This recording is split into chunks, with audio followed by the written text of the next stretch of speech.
Saudi अरब ने missile और drone गिरने के मकामात की तस्वीर बनाने और शाया करने पर पाबंदी लगा दी। वजारत दाखिला ने हमलों के मकामात को रिपोर्ट करने पर सख्त पाबंदी लगा दी है।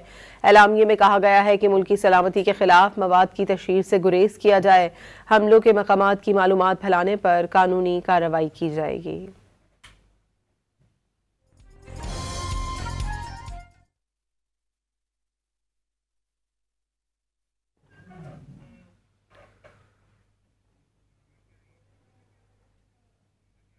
सऊदी अरब ने मिसाइल और ड्रोन गिरने के मकामात की तस्वीर बनाने और शाया करने पर पाबंदी लगा दी। वजारत दाखिला ने हमलों के मकामात को रिपोर्ट करने पर सख्त पाबंदी लगा दी है। एलामिये में कहा गया है कि मुल्की सलामती के खिलाफ मवाद की तशहीर से गुरेज किया जाए।